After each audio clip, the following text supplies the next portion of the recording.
আধুনিক যুগে দাঁড়িয়ে ফোন ছেড়ে এক মুহূর্ত থাকাটাই একটা বড় ব্যাপার। যেখানেই যাবেন না কেন, সঙ্গে কিছু থাক বা না থাক, ফোনটা কিন্তু মাস্ট হয়ে গেছে। মানে ঠিক যেমন অক্সিজেন বা জল ছাড়া আমরা বাঁচতে পারি না, ঠিক তেমনই ফোনটা এতটাই গুরুত্বপূর্ণ একটা অঙ্গ হয়ে দাঁড়িয়েছে। মানে আজকের দিনে গোটা পৃথিবীটা বলতে গেলে আমাদের হাতের মুঠোয় এনে দিয়েছে এই ফোন।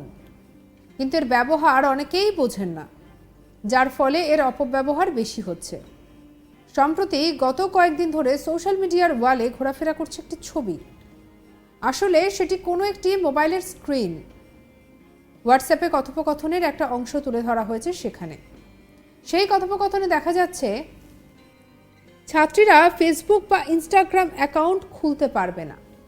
যদি এমন কোনো অ্যাকাউন্ট থেকে থাকে সেটা ডিলিট করে দিতে হবে, এমনই নির্দেশ দেওয়া হয়েছে স্কুলের তরফে। আর তারপরেই উঠতে শুরু করেছে নানা প্রশ্ন। ঘটনাটা বারাসতের কালীকৃষ্ণ উচ্চ বালিকা বিদ্যালয়ের। সেখানে স্কুলের তরফে হোয়াটসঅ্যাপ মেসেজটি করা হয়েছে। কিন্তু মেসেজে কি লেখা হয়েছে? বারাসত কালীকৃষ্ণ উচ্চ বালিকা বিদ্যালয়। এত দ্বারা জানানো হচ্ছে যে ইনস্টাগ্রাম, ফেসবুক, টুইটার এই সমস্ত অ্যাকাউন্টে যদি কোনো মেয়েকে দেখা যায়, তাদেরকে স্কুলে রাখা হবে না। তারা বাড়িতে বসে শুধু ওই করুক, পড়াশুনো করার কোনো দরকার নেই। টুইটারকে এখন বোধহয় এক্স হ্যান্ডেল বলে। যাই হোক, কোনো সোশ্যাল মিডিয়ায় কেউ থাকবে না, কোনো মেয়ে না। মা বাবারা নিজেদের ফোন আপনাদের মেয়ের ভালোর জন্য মেয়েকে দেবেন না। আর এরপরেই লেখা রয়েছে যাদের অ্যাকাউন্ট আছে ডিলিট করো, নইলে ক্যারেক্টার সার্টিফিকেট পেতে সমস্যা হবে। মেয়েরা দেখালো তোমাদের অনেকের অ্যাকাউন্ট আছে, ডিলিট করো, ডিলিট করছো, স্ক্রিনশট পাঠাও। এই বিষয়ে স্কুলের হেডমিস্ট্রেস অবশ্য বলেছেন অভিভাবকদের অভিযোগ শুনে তাদের ভালোর জন্য এই সিদ্ধান্ত নেওয়া হয়েছে। কিন্তু এতে কে কি বললো আমার কিছু যায় আসে না। হেডমিস্ট্রেস মৌসুমী সেনগুপ্ত কি বলছেন শুনবো। আরে না রে বাবা, স্কুলে রাখা হবে না এটা কখনো হয়? আপনারাই বলুন না। আপনারা আপনাদের বাড়ির বাচ্চাকে ভূতের ভয় দেখান না? ভূত আসবে, ধরিস না, এটা করিস না, তাহলে কিন্তু এই হবে। আমরা ছোটবেলায় যেমন শুনতাম, আমরাও শুনেছি ছোটবেলায় যে আইসক্রিম খাস না, ড্রেনের জল দিয়ে করা।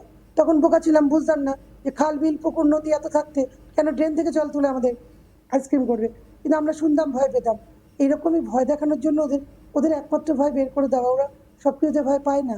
11-এর কিছু মেয়ে আবার যেমন, তাদের আবার এটা বললেই তারা ভয় পায়, তাদের সঙ্গে কোনো কথা বলবে না। তারা এটা বললেই ভয় পায়, যাদের এটা বলে কাজ হয় তাদের এটা বলে, যাদের এগুলো বলে কাজ হয় না তাদের বের করে দেওয়ার কথা বলা হয়। এবং এরকমও বলা হয় কিছু কিছু মেয়েকে যে মায়ের সব কথা শুনে চলবে। আপনারা চাইলে আমি মায়েদের ফোন নাম্বার দিতে পারি, সেই মায়েদের সঙ্গে যোগাযোগ করুন যারা আমাদেরকে এগুলো বলছেন, যাদের কথা শুনে আমরা দেখলাম সত্যি বাচ্চাদের ক্ষতি হচ্ছে। আর আমার কাছে বাচ্চাদের ক্ষতিটাই আগে। কে আমায় কি গালাগালি দিল বা কে আমায় মারলো আর কে আমার নামে প্রশংসা করলো, কোনোটাতেই আমার কিছু যায় আসে না। যোগাযোগ যদি করতে হয় তার মা বাবার মোবাইলের কোনো এটা আমি বন্ধ করতে বলিনি। তার মা বাবারা যোগাযোগ করবে। তার মা যদি বোঝে যে হ্যাঁ বাচ্চার অমুকের সঙ্গে কথা বলা দরকার, তার মায়ের ফোন থেকে মা ধরে দেবে, বাচ্চা কথা বলবে। তার জন্য বাচ্চার ইনস্টাগ্রামে অ্যাকাউন্ট থাকবে, সে চ্যাট করবে, এটা মনে হয় খুব জরুরি নয়। দেখুন, তাই তাই যদি বলেন তাহলে আমাদের সময় হয়তো স্মার্টফোন ছিল না, কিন্তু এমনি ফোন ছিল, যে ফোনে কিন্তু 1 টাকা দিয়ে বহুক্ষণ কথা বলা যেত। কিন্তু আমি যখন কথা বলতাম আমার বাবা পাশে দাঁড়িয়ে থাকতো, কার সঙ্গে কথা বলছি, কি কথা বলছি। এইভাবেই মানুষ হয়েছি আমি, এবং আমার বাচ্চাদেরও আমি এইভাবেই মানুষ করতে চাই যে তার মায়েরা যদি বোঝেন যে দরকার, তার মায়েরা ধরে দেবেন, তার সঙ্গে ফোন করতে বলবেন, 1 ঘন্টা 2 ঘন্টা যদি কথা বলতে হয় বলবে, কিন্তু তার জন্য তাদের অ্যাকাউন্ট খোলার বা চ্যাট করার প্রয়োজন নেই। এবং পড়াশোনার সঙ্গে এটার কোনো সম্পর্কই নেই। তবে এটুকু আমি বলছি, বলতে খারাপ লাগলেও এই কথা সত্যি, নিজেরটা নিজের বলা উচিত না, কিন্তু আমি কিন্তু সারা জীবন র্যাঙ্ক করে পাশ করেছি, স্কুল কলেজেও ফার্স্ট হয়েছি। তার জন্য কিন্তু আমার ফোনের প্রয়োজন হয়নি। তখন কিন্তু ফোন ছিল, স্মার্টফোন না থাকলেও বাড়িতে কিন্তু ফোন দুখানা ছিল।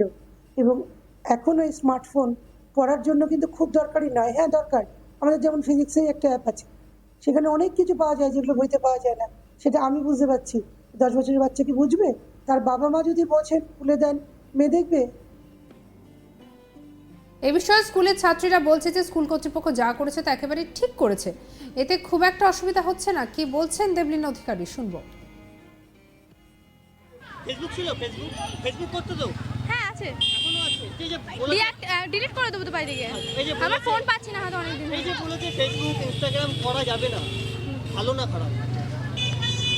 ঠিকই বলেছে ঠিক বলেছে। হ্যাঁ একদম মন খারাপ করছে না? না 18+ হয়নি কেন করব আচ্ছা, খুলেছিলাম তখন এখন এখন করি না ম্যাডাম কি বলেছে? ম্যাডাম বলেছে ডিলিট করে দিতে করে দিয়ে একটা স্ক্রিনশট পাঠিয়ে। হ্যাঁ বলেছে আমার মনে হয় ঠিকই বলেছে আমার মনে হয় এটা মানে কারণ ওটা ফেসবুক এমনিও 18+, আমাদের এখনো 18 হয়নি আমার মনে হয়েছিল যে এটা থাকলে না মানে হয়তো পড়তে বসেছি তখন এটার দিকে মন চলে গেল এর তার থেকে না থাকলে কি এর মনও যাবে না, পড়াশোনা আমরা ভালো করে ফোকাস করতে পারবো। আর অবশ্যই উনি যেটা করে সবসময় আমাদের ভালোর জন্য করে, তো উনি বলেছে আমি ডিঅ্যাক্টিভেট করে দিয়েছি, কি আছে। অপর এক স্কুল পড়ুয়া সৃজিতা বসু কি বলছেন শুনবো। জিনিসটাকে দেখছি বলতে ডিলিট তো মানে ছিল অবশ্যই, এবার সেটা ডিলিট করা হয়ে গেছে, ম্যামকে মেসেজও পাঠিয়ে দেওয়া হয়ে গেছে। এবার অনেকে তো সেটাকে বাজেভাবে ইউজ করে, ভালোভাবে ইউজ করে। এবার যারা ভালোভাবে ইউজ করে তাদের জন্য, আরে তারা ভালোভাবেও যারা ইউজ করে তাদের জন্য অফকোর্স মানে খারাপ, মানে কয়েকটা জিনিস হয়তো বাজে হবে, কয়েকটা জিনিস ভালো হবে, এটাই। খারাপ করছে এর জন্য? না মন খারাপ তেমন করছে না, কেন আমাদের তো এমনিতেও বন্ধুরা আছে, কথা এমনিতেও তো সামনাসামনি হয়। যদি ওখানেও যদি কথা বলা থাকতো তাহলে তো এদের সাথেই কথা বলি। এবার এমনি স্কুলে দেখা হচ্ছে, পড়ার ওখানেও একসঙ্গে পড়ি, তো অসুবিধা তেমন হচ্ছে না। আর এ নিয়ে ইতিমধ্যে একজন অভিভাবক বলছেন যে এটা একেবারেই ঠিক করা হয়েছে। কি বলছেন অভিভাবক তানিয়া রায় শুনবো। তা খুব তো মনে হয় ভুল নয়, যদি করা যায় তো খুব ভালো, কিছু কিছু প্রয়োজনে লাগে। এটা ঠিকই আছে, ছাত্রছাত্রীরা যদি ফেসবুক ইনস্টাগ্রামের প্রতি যদি আসক্ত থাকে তার পড়াশোনাটাই তো অসুবিধা পড়াশোনাতে। এই নিয়ে একটা বিশাল ঝড় উঠেছে স্টুডেন্টদের মধ্যে। সে হোক, কিন্তু পড়াশোনার ওদের একটু ব্যাঘাত তো ঘটছেই তো। এখন ফেসবুক খুললে কালীকৃষ্ণ স্কুল ভাইরাল। হ্যাঁ, এত বড় ঘটনা। হ্যাঁ সেইটাই। আপনি কি মত দিচ্ছেন? কি মত দেবো, টিচার ঠিকই মত দিয়েছেন, উনি মানে ঠিক সিদ্ধান্তই নিয়েছেন। আমি মা হয়ে একজন মানে হ্যাঁ ঠিকই। আর এ নিয়ে আমাদের কালিক দীপকের কি রিপোর্ট দেখাবো আপনাদের। দেখো, ছাত্রছাত্রীরা আর সোশ্যাল মিডিয়া ব্যবহার করতে পারবে না। কারো যদি সোশ্যাল মিডিয়া অ্যাকাউন্ট থেকে থাকে তবে তা ডিলিট করতে হবে, না হলে স্কুলে রাখা যাবে না। এইরকম একটি অভিনব সিদ্ধান্ত বা নিদান দিয়েছে বারাসাতের কালীকৃষ্ণ উচ্চ বালিকা বিদ্যালয়, এবং সেই বিদ্যালয়ের তরফ থেকে প্রতিটি ছাত্রীদের সেই সিদ্ধান্তের কথা জানিয়ে দেওয়া হয়েছে। এবং সেই বিজ্ঞপ্তিতে যেটা লেখা আছে সেখানে বলা হচ্ছে যে এত দ্বারা জানানো যাচ্ছে যে ইনস্টাগ্রাম, ফেসবুক এবং এক্স হ্যান্ডেল এই সমস্ত অ্যাকাউন্ট যদি কোনো মেয়ের থেকে থাকে তাদেরকে স্কুলে রাখা যাবে না, এবং তারা বাড়ি বসে এই সোশ্যাল মিডিয়ায় তারা ব্যবহার করুক, তাদের স্কুলে আসার দরকার নেই বা পড়াশোনা করার দরকার নেই। এবং সঙ্গে রাখুন আজ তাক বাংলাকে সাবস্ক্রাইব করতে ভুলবেন না।